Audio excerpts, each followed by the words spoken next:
డిస్కషన్లోకి వెళ్ళడానికి ముందు ఒకసారి గెస్ట్లను పరిచయం చేసుకుందాం. రాజకీయ సామాజిక విశ్లేషకులు కటారి శ్రీనివాసరావు గారు ఉన్నారు.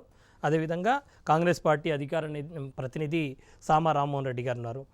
టీఆర్ఎస్ నేత గెల్లు శ్రీనివాస్ యాదవ్ గారు ఉన్నారు. డిస్కషన్లోకి వెళ్తే మరి కాసేపట్లో బీజేపీ నేత రాకేష్ రెడ్డి గారు కూడా జాయిన్ కాబోతూ ఉన్నారు. డిస్కషన్లోకి వెళ్తే ఒక ప్రధానమైన అంశం కనబడుతోంది.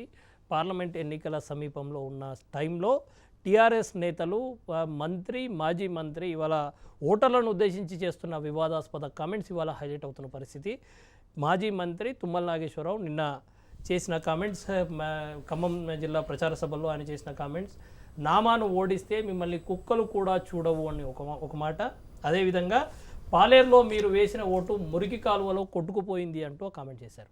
పాలేరులో ఓట్లు కాంగ్రెస్ పార్టీకి వేస్తే ఆ నేత ఇవాళ పార్టీ మారిన పరిస్థితి, ఆయన మరి మారుతున్నారన్న నేపథ్యంలో మరి ఇటువంటి పరిస్థితుల నేపథ్యంలో ఏం చూడాలి? టీఆర్ఎస్ నేతలు ఇటువంటి కామెంట్స్ ఎందుకు చేస్తున్నారు? మరోవైపు ప్రస్తుత మంత్రి ఎర్రబెల్లి దయాకర్ రావు ఇటీవల చేసిన కామెంట్స్, మీరు ఓట్లు ఎవరికో వేశారు, మరి వారు ఎక్కడున్నారో చూసుకోండి, కనీసం ఇప్పుడైనా మీ పద్ధతి మార్చుకోండి అంటూ ప్రజలను ఉద్దేశించి ఆయన కామెంట్ చేశారు. ప్రజలు ప్రతిపక్షానికి ఓటు వేయడమే తప్ప ఓట్లు వేస్తే ఇటువంటి కామెంట్స్ చేస్తారా? ఒకసారి అధికార పార్టీ నేతలు చేస్తున్న కామెంట్స్ మీద డిస్కషన్లోకి వెళ్దాం. కటారి శ్రీనివాసరావు గారు ఎట్లా చూస్తారు దీని కామెంట్స్? అంటే సహజంగా అధికార పార్టీ నుంచి ఎక్కువ ఉంటాయండి ఇలాంటి మనం చూసినట్టుగా. నాయకుల్లో అసలు ఒక ప్రజాస్వామ్యబద్ధంగా ఒక ఎన్నికల బరిలో ఉన్నామని ప్రజలు మనకు అధికారం ఇస్తున్నారు, ఓటేసే హక్కు వాళ్ళది, వాళ్ళకి ఇష్టం వచ్చిన ఛాయిస్ వేస్తారు అన్న స్పృహ అసలు పూర్తిగా పోయారండి. ఎందుకంటే ఇది ఎప్పుడైతే 20 కోట్లు 25 కోట్లు ఖర్చు పెట్టి ఎమ్మెల్యేలు, 100 కోట్లు ఖర్చు పెట్టి ఎంపీలు అయ్యే పరిస్థితి వచ్చిందో ప్రజలు కట్టు బానిసలు. మీరు అందుకని అసలు క్యాంపెయిన్లో కూడా చూడండి, వాళ్ళ మోడీ గారి దగ్గర నుంచి మీరు మొదలు పెడితే నేనా పాకిస్తానా తేల్చుకోండి అంటే తప్పుదో పట్టించడం కాదా? ఇది మోడీ గారు ఒక్కళ్ళే చేస్తున్నారు. కాంగ్రెస్ అంటుండొచ్చు, లేదా ఆంధ్రప్రదేశ్లో చంద్రబాబు గారు అంటుండొచ్చు. చంద్రబాబు గారు ఏమంటూ ఉన్నారు, ఇక్కడ కేసీఆర్ గారా నేనా తేల్చుకోండి, పోటీ నాకు కేసీఆర్ గారు. అంటే డైవర్ట్ చేసే టాక్టిక్స్ ఒకటైతే ఎన్నికల్లో ప్రజల్ని ఆ రాష్ట్రంలో ఏం జరిగింది లేదా ఆ దేశంలో ఏం జరిగింది, ఆయన పరిపాలన విధానాలు ఎలా ఉన్నాయి, అలాగే ఒక నియోజకవర్గంలో పీపుల్ మ్యాండేట్ ప్రజల తీర్పు అన్నదానికి ఏమాత్రం విలువిస్తున్నారు. నాయకులు చట్టాలు అమలు కావట్లేదు. మనం 5 ఏళ్ళ నుంచి మాట్లాడుకుంటున్నాం, తెలంగాణలో కావచ్చు మిగతా రాష్ట్రాల్లో కావచ్చు. ఆ మాటకు వస్తే జాతీయ స్థాయిలో కూడా అదే జరుగుతుంది, చాలా రాష్ట్రాలు, గోవాలో అదే జరుగుతాం. కాబట్టి చట్టాలు సక్రమంగా అమలు అవుతున్నాయా, పార్టీలు మారిన దానికి ఏం చేయాలి, ఎందుకు ఈ దౌర్భాగ్యమైన రాజకీయం ఉంది, ఎవరు దీన్ని సరిచేసే ప్రయత్నం జరగట్లేదు దగ్గర నుంచి మొదలు పెడితే అత్యున్నత స్థాయిలోనే అలా ఉన్నప్పుడు జాతీయ స్థాయిలో కానీ రాష్ట్రాల్లో కానీ ఇక ఎమ్మెల్యేలు ఇప్పుడు మీరు కోట్ చేసిన తుమ్మల నాగేశ్వరరావు గారు ఆషామాషి మనిషి కాదు. ఆయన మంత్రిగా చేశారు, చాలా నేపథ్యం ఉన్న మనిషి. అంటే ప్రజలు ఓటేసిన దాన్ని మనం అవమానించే రీతిలో మాట్లాడటం. పార్టీలు మారొచ్చు, నాయకులు మారొచ్చు, లేకపోతే ప్రజలు ఒక్కొక్కసారి వేరే పార్టీకి వేయచ్చు, కానీ ఎందుకు ఈ విచక్షణ కోల్పోతున్నారు? కొన్ని సందర్భాల్లో మాటలు వింటూ ఉంటాయండి. మొన్న ఎవరో కాంగ్రెస్ గురించి ఒక మాట, ఒక నాయకులు సోనియా గాంధీ గారు అవేదో ఇటలీలో ఒక డాన్సర్గా చేసింది కాబట్టి ఇవి ఎవరు స్వప్నా చౌదరి ఎవరో ఈవెన్ నువ్వు పెళ్లి చేసుకోవాలి, సీట్ ఇవ్వలేదని చెప్పి ఒక నాయకుడు, బీజేపీ నాయకులు మాట్లాడారు. అంటే అసలు ఈ విచక్షణ కోల్పోయి ఇవాళ ఇంకెవరో మాట్లాడుతున్నారు. అంటే నేను మహిళల గురించి కూడా మాట్లాడుతున్నాను. ప్రియాంక గాంధీ గారి గురించి ఎన్నికల్లో పోటీ చేస్తారు, మాట్లాడతారు, మీరు పాలసీస్ మీద ఎన్నైనా మాట్లాడుకోండి, విమర్శించుకోండి. ఏం చెప్తా ఉన్నారు? ఆమె బాగా అందంగా ఉండేది, ఆమె వస్తే సినిమాలోకి తీసుకున్నాను ఒక వక్ఫ్ బోర్డు లీడర్. అంటే నేను అనకూడదు తెలియకండి, ఒక రకమైన బలుపు అంటాం కదా, ఈ బలుపు చాలా తక్కువగా వాడతాను. అంటే ఒక రకమైన ఇది పురుషాధిక్యం బలుపు అనుకోవాలా, లేదంటే నాయకులు ఇదేదో మన ఆస్తులు, ఈ సామ్రాజ్యం, ఈ సామ్రాజ్యం రాష్ట్రాలు కొంతమంది సామ్రాజ్యం, నియోజకవర్గాలు కొంతమంది సామ్రాజ్యం, వీళ్ళు రాజులు, యువరాజులు, రారాజుల్లాగా ఫీల్ అయిపోతున్నటువంటి పరిస్థితి ఇవాళ మీరు చెప్తున్న ఎగ్జాంపుల్స్ ఇవే కదండి. మొన్న నారాయణఖేడ్లో మీరు చూస్తే, నారాయణఖేడ్ గత ఎలక్షన్లో ఎమ్మెల్యే అక్కడ ఎవరు దళితులు ఎవరు యువకులు ఏదో అడిగితే డైరెక్ట్గా ఆయన మాట్లాడింది గుర్తుందో లేదు. ఇవన్నీ అంటే అసలు వీళ్ళకి నేను వాళ్ళకి పనిచేయడానికి వచ్చాను, వాళ్ళు ఓటేస్తే నేను ఇక్కడ ఉన్నాను స్పృహ. అది ఒక పార్టీని అంటలేదు, కొన్ని సందర్భాల్లో ఇతర పార్టీలు కూడా మాట్లాడుతుండొచ్చు. ఆ స్పృహ కోల్పోయి మాట్లాడుతున్నారు. చర్యలు దురదృష్టం ఏంటంటే ఎక్కడా కూడా ఎవరి మీద ఇది ఏదో గుడ్డెద్దు చేలో పడ్డట్టు వ్యవస్థ, దానిది ధర్మం చెప్తారు. పాత రోజుల్లో ఒక సామెత ఉన్నది, ధర్మం నడిపించుకుంటా పోతుంది సమాజాన్ని అన్నట్టు అట్లా కొట్టుకుపోవడం తప్పితే ఎక్కడ ఎవరి మీద చర్యలు. రైట్, రామ్మోహన్ రెడ్డి గారు ఎట్లా చూస్తున్నారు? అవకాశం ఇస్తే నెత్తినెక్కుతారు అంటారు కదా, ఇదే అది. సో ప్రజలు ఒకసారి అవకాశం ఇస్తే వాళ్ళకి ఇచ్చినటువంటి అధికారాన్ని వాళ్ళదేదో సొంత ఎస్టేట్ లెక్క లేకపోతే వాళ్ళు సొంతంగా సంపాదించుకున్న దాని లెక్క ఫీల్ అయిపోయి అదే అధికారాన్ని ప్రజల మీద ఒక దుర్మార్గపు ఆలోచనతోటి మీదికి రుద్దడం అనమాట. ఇది ఎందుకు అనంటే గతం నుంచి కూడా మనం చూస్తూ ఉన్నాం. గతంలో కూడా ల్యాండ్ అక్విజిషన్ కింద పొలాలు కోల్పోయినటువంటి రైతులు వాళ్ళు అన్యాయం పోయి రెవెన్యూ డిపార్ట్మెంట్లో ఆల్రెడీ మొత్తుకుంటే ఎక్కడ కూడా లబ్ధి చేకూరకపోతే కోర్టులు ఎక్కితే స్వయాన ముఖ్యమంత్రి గారే గతంలో కోర్టుకు పోయిన సన్నాసులు అని చెప్పి మాట్లాడినటువంటి పరిస్థితి మనం ఈ రాష్ట్రంలో మనం చూసినాం. రాజు ఒక లెక్క ఉంటే రాజనకాలు నడిచేటోళ్ళు ఇంకో లెక్క గిట్టు ఉంటారు ఉండరు కదా. సో వారి కింద ఉన్నటువంటి వాళ్ళు ప్రజలని ఒక లైట్గా తీసుకున్నారు. ఎన్నికలు అంటే ఏముంది, మేము పైసలు ఇస్తున్నాం, మేము పైసలు ఇస్తే ఏదైనా. నిన్న తుమ్మల గారు ఏం మాట్లాడారో ఒకసారి చూద్దాం. నిన్న తుమ్మల గారు ప్రజలను ఉద్దేశించి చేసిన కామెంట్స్ ఒకసారి ప్లే చేస్తారు, ఒకసారి చూద్దాం ఆ పాయింట్. మొన్న జరిగినటువంటి పరాభవమే జరిగితే మిమ్మల్ని కుక్కలు కూడా చూడమని చెప్పి కూడా మీకు విజ్ఞప్తి చేస్తున్నా. నాయకులంటే కష్టం ఉన్నా సుఖం ఉన్నా నేను ఇంతమంది పార్టీ వాళ్ళు కలుపుకున్నా. టీఆర్ఎస్ లోకి వచ్చిన తర్వాత తెలుగుదేశం వాళ్ళు నాతో వచ్చారు. అందరిని అన్నదమ్ముళ్ళగా కలిసిమెలిసి ఉండాలని అందరికీ బాధ్యతలు అప్పచెప్పి ఈ జిల్లాని 10 సీట్లు ఇవ్వాలనుకుంటే నా ఆశ నెరవేర్చలేదు. నేను ముఖ్యమంత్రి గారు ఇచ్చిన మాట నెరవేరలేదు కాబట్టి నాకు వాస్తవంగా చిన్నతనమేనని చెప్పి కూడా మీకు ఈ సందర్భంగా మనం చేస్తున్నా. 30-35 సంవత్సరాల్లో ఇంత చిన్నతనం నా జీవితంలో నేను ఎరగను అని చెప్పి కూడా మీకు ఈ సందర్భంగా మనం చేస్తున్నా. రైట్ అది దానికంటే ముందు ఆయన ఇంకొక మాట చెప్పిండ్రు, అది కట్ అయింది. దాంట్లో ఏమంటాడంటే మీరు పాలేరులో వేసిన ఓటు మురికి కాలువలో కొట్టుకుపోయింది అని చెప్పారు. ప్రజలని బహిరంగంగా కుక్కలు కూడా చూడవు అని అంటే కుక్కలు కూడా చూడవు అని చెప్పి ప్రజలు నన్ను దమ్మునికి ఆడ మీద వ్యానెక్కి నువ్వు మాట్లాడుతున్నావే, లేకపోతే కుక్కల్ని తరిమినట్టు మిమ్మల్ని తరుముతారో జాగ్రత్తగా మాట్లాడాలి. ఎందుకనంటే ప్రజాస్వామ్యంలో మొత్తం విలువలు పోలే, ప్రజలకు మొత్తం అంటే అవేర్నెస్ లేదు అనేటటువంటి ఒక మీరు నిర్ణయానికి వచ్చేసి మీరు ఈరోజు మాట్లాడుకుంటూ పోతా అంటే ప్రజలు దానికి క్షమించరు. బూతులు ఏముంది మాట్లాడాలనుకో పోటీ పెట్టుకుంటే అందరూ ఎవరికొవరు ధీటుగా పోతారేమో, కానీ ప్రజాస్వామ్యంలో ఉన్నప్పుడు నువ్వు కొన్ని పదవులలో లేకపోతే నీకు ఒక హుందాతనం అనేది ఉన్నప్పుడు నాయకుడు లెక్క మనం ఉన్నప్పుడు నలుగురికి ఆదర్శంగా మనం పోవాలనే తప్ప నువ్వు నలుగురిని కించపరుచుకుంటా మీద వ్యానెక్కి నేను ఏదో ఎత్తులున్నా కదా అని చెప్పి ఇష్టం వచ్చినట్టు మాట్లాడిన జనాలు పడతారు అనంటే కిందికేసి బండకేసి కొడితే మీ పరిస్థితి ఏమవుతుంది అంటే అధికారంతో ఓటుతోటి బుద్ధి చెప్తారు. ఎప్పుడైనా ప్రజాస్వామ్యంలో ప్రజలకు ఇవ్వాల్సింది నువ్వు విలువలు, వాళ్ళకు ఉన్నటువంటి విలువలని వాళ్ళకు ఉన్నటువంటి హక్కులను కాపాడాల్సినటువంటి నువ్వే ఈరోజు నీకు అధికారం మదంతో మీరు ఇట్లా మాట్లాడుతామంటే ప్రజలు దాన్ని చూడాలా. ఇట్లాంటి విషయాలను ఎంకరేజ్ చేసేటటువంటి విషయాలు అసలే కాదు. ఇంకొక చిన్న విషయం ఏంటి అని అంటే గతంలో వేసినటువంటి ఓట్లు మోరీలా కొట్టుకుపోయినాయి అంటే మీరు మమ్మల్ని ఏం చేయలేరు, ఇప్పుడు వేస్తేనే మిమ్మల్ని కుక్కలు కూడా చూడంటే భవిష్యత్తు కూడా మీకు లేదు అంటే ఇట్లాంటి దుర్మార్గపు పరిపాలనలో ఉన్నటువంటి ఈ యొక్క నాయకులని దించాలన్నా ప్రతిపక్షాలను కాపాడుకోవాలనేది జనాలు ఒకసారి గమనించుకోవాలి. రైట్ రాకేష్ రెడ్డి గారు, రాజకీయాల్లో ఉన్నటువంటి వాళ్ళు పదాల ప్రయోగంలో చాలా జాగ్రత్తగా ఉండాలి, సంయమనం పాటించాలి. బట్ అన్ఫార్చునేట్లీ ఏంటంటే ఈ రాష్ట్రంలో రాష్ట్ర ముఖ్యమంత్రి గారే అందరికీ ఉదాహరణగా నిలిచిండు. ఏమైనా మాట్లాడచ్చు, అదంతా కూడా తెలంగాణ భాష అని వారు చెప్పారు కాబట్టి వాళ్ళ నాయకులు దాన్ని ఫాలో అవ్వడంలో తప్పేం లేదు. పాపం వాళ్ళని అనడంలో ఏముంటుందండి. ముఖ్యమంత్రి గారే స్వయంగా ఎన్ని బూతులు మాట్లాడారు. లుచ్చాలు, లఫంగిలు, దరిద్రులు, సన్యాసులు, దద్దమ్మలు, ఇంకా ఏది నీ బతుకు ప్రతిపక్షాలను ఉద్దేశించి వాళ్ళ పబ్లిక్ ఎస్ అక్కడే ఒక కరెక్ట్ మీరు మంచి పాయింట్ ఇది. అది అక్కడ డిఫరెన్స్ ఉంది. ముఖ్యమంత్రి గారు ఏంటంటే ప్రతిపక్ష పార్టీల నాయకుల మీద మాట్లాడరు, దాన్ని కొంతవరకు అర్థం చేసుకోవచ్చు. కానీ నేరుగా ప్రజల మీద మాట్లాడడం, ఆయన ఏదో ముఖ్యమంత్రి గారికి ఇచ్చినటువంటి మాట నెరవేరలేదట, దానికోసం ఆయన ప్రజల్ని కుక్కల్లాగా చిత్రీకరించేటువంటి ఒక ప్రయత్నం చేస్తాను. ప్రజలు కూడా అన్నారు కదండి ఈ కేసులో, ఈ శరత్ కేసులో 10 మంది ఎవరు పెట్టారని యూస్లెస్ ఫెలోస్ వాళ్ళకేం తెలుసు, వాళ్ళకి జిమ్మేదారీ ఉంటుంది ప్రజలు కూడా అంటున్నారు. సో ఇది మంచి పరిణామం కాదు. ఇలాంటివి ఇంకా ఏంటంటే ఉదాహరణగా నిలిచేటువంటి అవకాశం ఉంది. ఇట్లాంటి అంటే ఇంకా ఇట్లా కూడా మాట్లాడొచ్చు ఇప్పుడు, ఎందుకంటే ఆయన మామూలు వ్యక్తి ఏం కాదు, ఖమ్మంలో ఒక ముఖ్యమైనటువంటి నాయకులు, పెద్ద నాయకుడు. ఆయన ఇట్లా మాట్లాడితే ఇట్లా కూడా మాట్లాడొచ్చు, ఇట్లా కూడా మనం బ్లాక్మెయిల్ చేయొచ్చు, జనాల్ని బెదిరించవచ్చు అనే ఒక ధోరణి ప్రారంభమవుతుంది. అంటే ఒక్కరోజు ముందు మంత్రి గారు, ప్రస్తుత మంత్రి ఎర్రబెల్లి దయాకర్ గారు మాట్లాడుతూ ఇటువంటి కామెంటే చేశారు, కానీ ఆయన ఈ స్థాయిలో మాట్లాడలేదు. ఆయన చెప్తూ ఏమన్నారంటే మీరు గతంలో ఓటేసారు, వాళ్ళంతా ఎక్కడున్నారో చూడండి, మరి ఈసారైనా పొరపాటును సరిదిద్దుకోండి అని చెప్పి ఓటర్లను ఉద్దేశించి మాట్లాడినారు. ఇప్పుడు మురికి కాలువలో మునిగింది అని అంటే ఆల్రెడీ ఒకసారి మురికి కాలువలో ముంచిరు, మళ్ళీ తెలియకుండా మళ్ళీ ఆ ఫ్రస్ట్రేషన్ వాళ్ళు మాట్లాడితే మొత్తం పార్టీని ముంచే పరిస్థితి ఉంటుంది, ముంచుతారు కూడా. అయితే ఈ నేపథ్యంలో కటార్ శ్రీనివాసరావు గారు కొన్ని విషయాల గురించి మాట్లాడారు. ప్రైమ్ మినిస్టర్ ఉండి పాకిస్తాన్ అయినా తేల్చుకోండి, అని అన్నారు. అది కూడా కరెక్ట్ కాదు. ఏ నేపథ్యంలో అన్నారు అది అర్థం చేసుకోవాలి ఫస్ట్. ఏ నేపథ్యంలో ఉన్నారంటే చంద్రబాబు నాయుడు గారు లాంటి వాళ్ళు ఎయిర్ స్ట్రైక్స్ జరిగిన తర్వాత అరే పాకిస్తాన్ ప్రైమ్ మినిస్టర్ అసలు జరగలేదని చెప్తున్నారు కదా, మీరేంది అట్లా మాట్లాడుతున్నారు అంటున్నారు. అంటే మీరు ఎవరిని నమ్ముతున్నారు? పాకిస్తాన్ ప్రైమ్ మినిస్టర్ నమ్ముతున్నారా, భారతదేశ ప్రైమ్ మినిస్టర్ నమ్ముతున్నారా?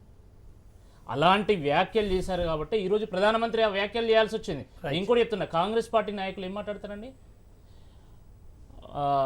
మసూద్ అజర్జీ, సయ్యద్ హఫీజ్జీ, మరి ఆర్మీ వాళ్ళనేమో గుండాలుగా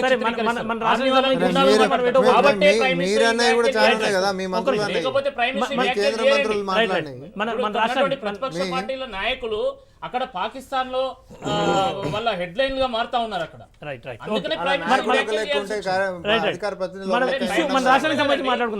మోడీ గారిని రావణ్ అంటారు, నీచుడు అంటారు, రకరకాలుగా మాట్లాడతారు. స్వయంగా కాంగ్రెస్ మనం ఇది చాలా పెద్ద సబ్జెక్ట్ అవుతుంది. గెల్లు శ్రీనివాస్ యాదవ్ గారు, ఏంది మీ మంత్రులు మాజీ మంత్రులు చేస్తున్న కామెంట్స్ ఎట్లా చూడాలి? పబ్లిక్ని కూడా టార్గెట్ చేసి వదిలిపెట్టకుండా మాట్లాడితే ఎట్లా? ఇంతకుముందు రాకేష్ రెడ్డి గారు ఒక మాట అన్నారు, పాకిస్తాన్ కావాలా మోడీ కావాలన్న సందర్భంగా దాని కాంటెక్స్ట్ను అర్థం చేసుకోండి అని చెప్పి వారు చెప్పారు. నేను కూడా అదే చెప్తున్నా. నిన్న తుమ్మల నాగేశ్వరరావు గారు అన్న కాంటెక్స్ట్ను కూడా అర్థం చేసుకోవాలని చెప్తాను. ఎందుకంటే తుమ్మల నాగేశ్వరరావు గారు సీనియర్ నాయకుడు, ఖమ్మం జిల్లా అభివృద్ధి కోసం చాలా కృషి చేసిండు. తెలంగాణ టీఆర్ఎస్ పార్టీలో జాయిన్ అయిన తర్వాత కూడా ఖమ్మానికి భక్త రామదాస్ ప్రాజెక్టు ద్వారా నీళ్ళు, సీతారామ ప్రాజెక్టు ద్వారా నీళ్ళు తీసుకోవాలని చెప్పి ఆయన చాలా రిస్క్ తీసుకొని ఆ నియోజకవర్గానికి అభివృద్ధి చేసిన క్రమంలో ఆయన కొంత బాధ అనేది ఉన్నది. అంటే నేరుగా ప్రజలు అనుకుంటా అక్కడ ముందు కార్యకర్తలు, ఆయన మొన్న కేసీఆర్ కూడా చాలాసార్లు అన్నారు, ప్రజలు మమ్మల్ని ఓడించలేదు ఖమ్మం జిల్లాలో, మా పార్టీ కార్యకర్తల సమన్వయ లోపం వల్ల ఖమ్మంలో మేము సీట్లు చేజార్చుకోమని చెప్పి కేసీఆర్ కూడా చెప్పారు. తుమ్మల నాగేశ్వరరావు గారు కూడా అదే బాధలో మాట్లాడేది తప్ప అదే ప్రజలను ఏదో కించపరిచినట్టుగా వారి ఉద్దేశంలో మాట్లాడలేదు. ఆయన ఒక మాట చెప్పారు, మీరు వేసిన ఓటు మురికి కాలువలో కొట్టుకుపోయింది అని అన్నాడు. ఆ ఓట్లు వేసిన వాళ్ళంతా కాంగ్రెస్ మీ టీఆర్ఎస్ కార్యకర్తలు అని చెప్పి అనుకోవాలా? కాదు కదా, పబ్లిక్ ఉద్దేశించి అన్నాడు ఆ మాట. ఆయన అట్లా అనలే కదండి, ఇంతకుముందు మనం మీడియా కూడా చూసినాం కదా. లేదు అది సరే, మీరు దాన్ని డిపెండ్ చేయటం అంటే నాయకులు మాట్లాడంటే విలువేమిస్తున్నాడు. ఇప్పుడు ఆయన వ్యక్తిగతంగా ఏముందండి, నేను చాలా నాకు అవమానం జరిగింది, నేను చిన్నపోయాను, ఏంటి ప్రజలు గౌరవంగా తీసుకోవాలండి. ప్రజలు వేసిన మ్యాండేట్ని మీకు వేయకపోతే అభివృద్ధి చేసినా ఏరు కొన్ని సందర్భాల్లో అభివృద్ధి ఎవరు చేశారు, ఎవరు నిర్ణయం చేయాలి, వాళ్ళే కదా నిర్ణయం చేయాల్సింది. మీరు అభివృద్ధి చేశారా చేయలేదా నిర్ణయం చేయాల్సింది వాళ్ళు. రాష్ట్ర వ్యాప్తంగా కేసీఆర్ గారు అభివృద్ధి చేశారనుకున్నారు, వేశారు. మరి అక్కడ ఏం కారణాలు అనేకం ఉంటాయి, సమీకరణాలు ఉంటాయి. వాళ్ళు జరుగుతున్న ఏంది దిక్కుమాలిన రాజకీయం కాదా ఇది? ఎమ్మెల్యేలు ఎందుకు పోతున్నారు? దీన్ని అసలు రాజకీయం అంటారా? స్పీకర్లు, ఎన్నికైన స్పీకర్లు గౌరవప్రదంగా కూర్చోబెట్టే పెద్ద మనుషులు అనుకుని కూర్చోబెడితే వాళ్ళని రాజీనామాలు యాక్సెప్ట్ చేయకుండా అంతా అయిపోయాక రేపు మెర్జ్ అంటారా? సిగ్గుపడాల్సిన ఇది అవమానం కాదా మనకి? ఇదే రాజకీయం. దీన్నే నేను ప్రజలు బుద్ధి చెప్పారు ఎమ్మెల్సీ ఎలక్షన్లో, మనకు అర్థం కావట్లేదా? అంటే దేనికైనా ఒక లిమిట్ ఉంటుంది. కొన్ని సందర్భాల్లో నేను జరగలేదంట్లా, అన్ని పార్టీలు చేసినాయి, చేయలేదంట్లా. కానీ ఏదో వాళ్ళ మొత్తం అధికారం పోతుంది అనుకున్నప్పుడు ఒకళ్ళు ఇద్దరు ఇటు రావటం వేరు. అరే అసలు అవసరం లేకుండా జరుగుతూ ఉంటే దీన్ని మళ్ళీ మొత్తానికి 10కి ఏమన్నా మన ఆస్తి కావాలంటే మిమ్మల్ని అంతా ఆస్తి కావాలంటే రాసి ముఖ్యమంత్రి గారికి. ప్రజల ఓట్లు మీరెవరండి? ప్రజల ఓట్లకి మీరు హామీ ఇవ్వడానికి ప్రజల ఓట్లు వాళ్ళకి ఇష్టం వచ్చిన వాళ్ళకి వేసుకుంటారు. మా పార్టీ మైనార్టీ నుండి మీ అధికారాన్ని నిలబెట్టుకోవడానికి వేరే పార్టీల నాయకులను డబ్బు ఇచ్చో వేరే రకంగా బ్లాక్మెయిల్ ఇచ్చో లోపరుచుకుంటే అది తప్పవుతుంది. మేమంటారు ఇలా మాకు ఫుల్ మెజార్టీ వచ్చింది, 88 సీట్లు టీఆర్ఎస్ పార్టీకి వచ్చింది, ఇంకా వేరే ఇద్దరు ఇండిపెండెంట్ కలవడం 90 సీట్లు. ఇలా వాళ్ళే స్వచ్ఛందంగా మా పార్టీలోకి వస్తామని చెప్పి వస్తుంటే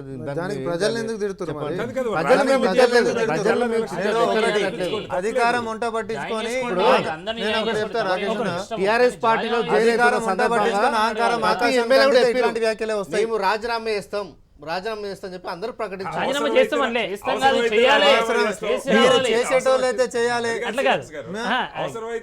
కటారి గారు చెప్తున్న పాయింట్ ఎగ్జాక్ట్ గా అందరి లెటర్లలో సేమ్ పదం వచ్చింది. అవసరం అనుకుంటే రాజీనామా చేస్తాము, అవసరం అనుకుంటే రాజీనామా చేస్తాము. ఎందుకంటే ప్రజలు కూడా ఆలోచించాల్సినటువంటి విషయం ఇది. ఎందుకంటే అధికారం వంట పట్టించుకొని అహంకారం ఆకాశాన్ని నడితే ఇట్లాంటి వ్యాఖ్యలు వస్తాయి. ఇది ప్రజాస్వామ్యానికి వాతావరణానికి మంచిది కాదు. ఒక సామాన్యుడి ఇంట్లో పలానా నాయకుడి లేకపోతే ఫాలోవరో ఎవరో ఒక దాడి చేశారు అనుకోండి, వాళ్ళు ఏడికి పోయి చెప్పుకుంటారు రేపొద్దున అంటే ఒక పోలీస్ స్టేషన్కి పోయి చెప్తారు. దాన్ని కూడా ఆ సంస్థను కూడా విచ్ఛిన్నం చేసి ఇన్ఫ్లుయెన్స్ చేసినప్పుడు ఏడుకు పోయి చెప్పుకుంటాడు, ఒక ప్రతిపక్ష నేత దగ్గరకు పోతాడు. కనీసం నా కోసం కొట్లాడే నాయకుడు ఎవరైనా ఉండాలనుకుంటాడు. కానీ ప్రతిపక్షాలనే లేకుండా ప్రజాస్వామ్యాన్ని కూని చేయాలనుకున్నప్పుడు ఒక సామాన్యుడు ఏడికి పోతాడు? జనాలు దీని గురించి ఆలోచన చేయాలి. ఇప్పుడు ఆయన శ్రీనివాస్ గారు చెప్తున్న మాట ఒకటి, మొత్తం ఒక నిమిషం. ప్రతిభను పిలిపించి మా పార్టీ కార్యకర్తలు, మా పార్టీ నాయకులు, ఎమ్మెల్యేలు కూడా ఏమైనా శ్రీనివాస్ గారు అంటున్నారు ఆ సిచ్యువేషన్ మీరు అర్థం చేసుకోవాలి.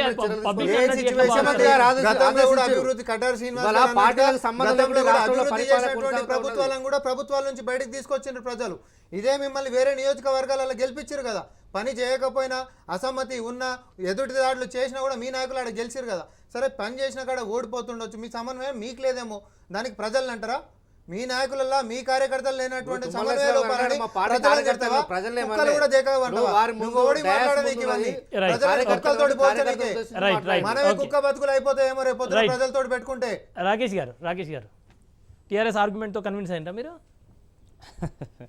ఇవాళ అధికారంలో ఉన్నారు కాబట్టి ఏమైనా మాట్లాడతారు.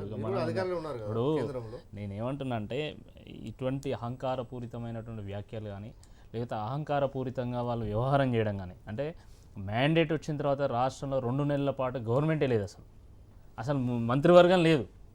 అంటే ఇక ఇట్లా కూడా చేసినా కూడా ప్రజలు ఏం చేయలేరు అనే ఒక ఏదైతే భరోసా వాళ్ళకు ఉందో దాన్ని ధీటుగా ప్రజలు మొన్న ఎమ్మెల్సీ ఎన్నికల్లో తీర్పు ఇచ్చింది. ఆ తీర్పు రిపీట్ అవుతుంది. నేను చెప్తున్నా, ఇప్పుడు ఎంపీ ఎన్నికల్లో కూడా వాళ్ళు అనుకుంటున్నారు 16కు 16 మాకు వస్తాయి అది ఇది అని చెప్పేసి. నిజంగా 16కు 16 వాళ్ళు వస్తే ఇంత పెద్ద ఎత్తున ప్రచారం ఎందుకండి? ఇంతగానో మోడీ గారిని తిట్టడం ఎందుకు? ఇంతగానో బీజేపీని తిట్టడం ఎందుకు? ఇంతగానో జాతీయ పార్టీల మీద ఎందుకు పడుతున్నారు? అంటే ఖచ్చితంగా వాళ్ళ భయం వాళ్ళకు ఉన్నది. మీరు ఈ వ్యవహారం చేస్తే తప్పకుండా అట్లనే ప్రజలు బుద్ధి చెప్తారు. శ్రీనివాస్ యాదవ్ గారు ఏంటి అంతా నా ఇష్టం పాలన జరుగుతుందా ఆయన చెప్తున్నట్టుగా? కేసీఆర్ గారు ఎవరి భాగస్వామ్యం మీన్స్ ఇలా ప్రజల భాగస్వామ్యంతో పరిపాలన కొనసాగుతున్నది. ఎవరికి ఇచ్చే ప్రియారిటీ కేసీఆర్ గారు వాళ్ళకి ఇస్తున్నారు. అధికారం ఉంది అని చెప్పి ఇష్టం ఉన్నట్టుగా కార్యకర్తలకు దోచిపెట్టడం కానీ, నాయకులకు దోచిపెట్టే కల్చరు గతంలో కాంగ్రెస్ గత ప్రభుత్వాల్లో ఉన్నది కానీ టీఆర్ఎస్ ప్రభుత్వం లేదు. కేసీఆర్ చాలా స్పష్టంగా అధికారులు ఎక్కడైతే మీరైతే తప్పు చేస్తారో, ఎక్కడైతే మా కార్యకర్తలు తప్పు చేసినా కూడా మీరు అధికారులు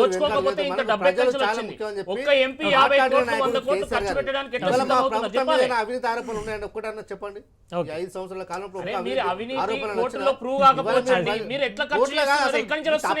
తప్పు చేస్తే ప్రజాక్షేత్రంలో ఓడిపోయే వాళ్ళం.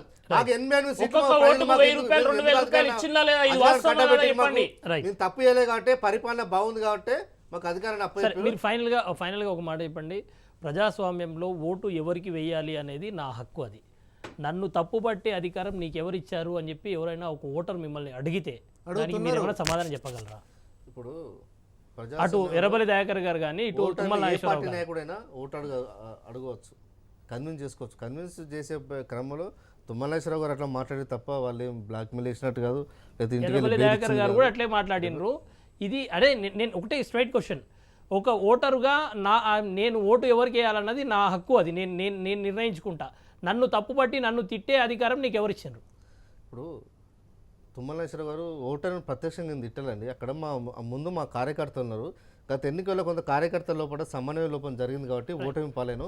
ఈసారి అట్లా పనిచేయగల యాంగిల్ చెప్పారు తప్ప ఆ ఉద్దేశాన్ని, ఆ భావాన్ని అర్థం చేసుకోవాలి తప్ప ప్రజలు తుమ్మల నాగేశ్వరరావు గారు కించపరచారు. ఎందుకంటే ఆయన ప్రజలకి వచ్చిన నాయకుడు, మొత్తం ప్రజల కోసం పనిచేస్తున్న నాయకుడు తుమ్మల నాగేశ్వరరావు గారు ఇప్పుడు అట్లా మాట్లాడారు.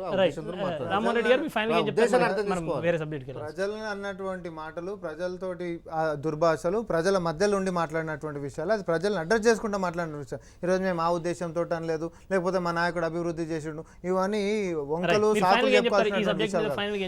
ఏది ఏమైనా ప్రజలకి మర్యాద ఇచ్చుకుంటూ ఆ ప్రజల కోసం పాటుపడాల్సినటువంటి బాధ్యత మీద మనం కూర్చున్నాం. వాళ్ళ మీద పెత్తనం చేయనిక మనం కూర్చోలే. మనకి ఇచ్చింది అధికారము, వాళ్ళ పరిపాలన, వాళ్ళ యొక్క సంక్షేమం చూసుకోమని, వాళ్ళని తిట్టుమని, లేకపోతే రాచరికంతో వాళ్ళని ఆడుకోమని కాదాడ. ఆడుకున్నట్టయితే మీ భవిష్యత్తు తోటి ఆడుకుంటారు. ఈ రోజు మీకున్నటువంటి సీనియర్ తేలే పరిస్థితి కూడా లేదు. రాకేష్ గారు మీరు ఫైనల్గా ఏం చెప్తారు? ఒక నిమిషం. అంటే రాజకీయ నాయకులు మరింత బాధ్యతతో వ్యవహరించాలి. ప్రజలు మనల్ని గౌరవించేలాగా మనం ఉండాలి. ముఖ్యంగా అంటే మా పార్టీకి సంబంధించి అయితే మేము కిషన్ రెడ్డి గారికి ఎప్పుడైనా ఒక 2 పాయింట్లు ఏదైనా విషయంలో మేము రాసి ఇవ్వాలని ఉంటే కూడా ఏదైనా కొంత కఠినంగా రాస్తే కూడా ఇట్లాంటి పాయింట్స్ ఇట్లాంటి పదాలు వాడొద్దు అని చెప్తారు. అంటే ఆ సంయమనం అనేది రాజకీయ నాయకుల్లో ఉన్నప్పుడు వాళ్ళ మీద గౌరవం పెరుగుతుంది. రైట్. శ్రీనివాస్ గారు మీరు ఫైనల్గా ఏం చెప్తారు ఈ సబ్జెక్ట్? ఒకటి ఇందాక రాకేష్ గారు దానికి అంటే ప్రజల్ని కేసీఆర్ గారు అంటారు ఆగంగా బాగండి అంటే వాస్తవంగా ఆయన ఆగం చేస్తుంటారు. అంటే ఇష్యూ వచ్చినప్పుడు ప్రజలు ఏదో పెద్దరికంగా చెప్పినట్టు నిన్న నిజామాబాద్ రైతులతో మరొకటి తీసుకుంటే ఆగం కావద్దన్నప్పుడు ఆగం. నేను జరిగిన సంఘటనలో ఇదే తుమ్మల నాగేశ్వరరావు ఓడిపోయారు, బాధ ఉండొచ్చు, ఆయన ఒక నాయకుడికి బాగా చేశాయని బాధ ఉండొచ్చు. దాన్ని చెప్పే విధానంలో తేడా ఉంటుందండి. నేను మంచిగా చేసినా పని జరగలేదు, మా లోపమే, మా కార్యకర్తలు, మీ కార్యకర్త లోపని మీరే అంటున్నారు కదా, ఈసారి మేము సరి చేసుకుంటాం, మళ్ళీ ఒకసారి మాకు అవకాశం ఉంది. గతంలో పెద్దలు చెప్పి ఇది వాళ్ళు కొత్తగా ఫస్ట్ టైం ఎలక్షన్ కాదండి, మనకి 17-18 సార్లు జరిగినాయి ఎలక్షన్లు. పెద్దవాళ్ళు ఏం చేసేవాళ్ళు అంటే ఎన్నికల్లో ఓడిపోతే ఎంత పెద్ద నాయకులైనా ప్రజల తీర్పుని గౌరవిస్తున్నాం అనేవాళ్ళు. ఆ మాట నేర్చుకోవాలి. అది ఒక లెవెల్ దాటకూడదు. ఆ పద్ధతి అలవాటు చేసుకుంటే మంచిది రాజకీయాల్లో. లేకపోతే ప్రజల్లో ఒక్కోసారి చాలా తొందరగానే రివోల్ట్ వచ్చేస్తుంది. ఏంటి ఇట్లా మాట్లాడుతున్నారు, ఓట్లేసి రాష్ట్రం అంతా గెలిపించాం కదా, ఇక్కడ ఒక ఓడిపోతే వాళ్ళ తప్పు వాళ్ళు ఓడిపోతే మమ్మల్ని అంటున్నారని ప్రజలు నెగిటివ్. ఫైనల్గా చెప్తారా? ఫైనల్గా ఏమని చెప్తారా? ప్రజలైతే తుమ్మల నాగేశ్వరరావు గారు ఖమ్మం జిల్లాలో మంచి అభిమానం ఉంటుంది. అంటే సరే ఎన్నికల్లో తను ఓడిపోయినప్పుడు కూడా ప్రజలకు ఆయనకున్న అటాచ్మెంట్తోని, అదే కార్యకర్తలకు ఆయనకున్న అటాచ్మెంట్తో మామూలుగా మాట్లాడుతుంటారు. అది ఖమ్మం జిల్లాలో అది సర్వసాధారణమైనదే. రైట్. ఏది ఏమైనా మొత్తంగా టీఆర్ఎస్కి సంబంధించిన అత్యంత కీలక నాయకులుగా భావిస్తున్న తుమ్మల నాగేశ్వరరావు కానీ ఎర్రబల్లి దయాకర్ కానీ చేసిన కామెంట్స్ ఇవాళ వివాదాస్పదం అవుతున్నాయి. మరి ప్రజలను ఉద్దేశించి వారు ఎందుకు చేశారు అటువంటి కామెంట్స్ అన్న విషయంలో సమాధానం చెప్పాల్సిన పరిస్థితి అయితే ఖచ్చితంగా రాబోయే పరిస్థితి రోజుల్లో ఉండే అవకాశం ఉంది అన్న విషయంలో అనుమానం లేదు. మరొక కీలకమైన అంశానికి వెళ్లాల్సి ఉంది. లక్ష్మీ ఎన్టీఆర్ ఇవాళ రిలీజ్ కాబోతోంది. రిలీజ్ అవ్వడానికి అనేక అడ్డంకులు వచ్చిన నేపథ్యంలో పరిస్థితులు మారినాయి. నిన్న సాయంత్రం వరకు వాదనలు విన్న తర్వాత ఏపీ హైకోర్టు దాన్ని నిలిపివేయాలని చెప్పి ఒక ఆదేశాన్ని రిలీజ్ ఇచ్చారు. 3వ తారీఖున మేము స్వయంగా సినిమాను చూస్తాం, తర్వాత నిర్ణయం తీసుకుంటామంటూ హైకోర్టు చెప్పిన నేపథ్యంలో మరోవైపు అర్ధరాత్రి దాదాపు 11:30 తర్వాత వర్మ దాన్ని ట్వీట్ చేస్తూ మేము రేపు రిలీజ్ చేస్తున్నాం, తెలంగాణతో పాటు ప్రపంచవ్యాప్తంగా రిలీజ్ కాబోతుంది, ఏపీలో మినహా అన్న వార్త కనిపిస్తుంది. దీనికి సంబంధించి అసలు ఏం జరగబోతుంది, అసలు దాంట్లో ఏం చెప్పాలనుకున్నారు?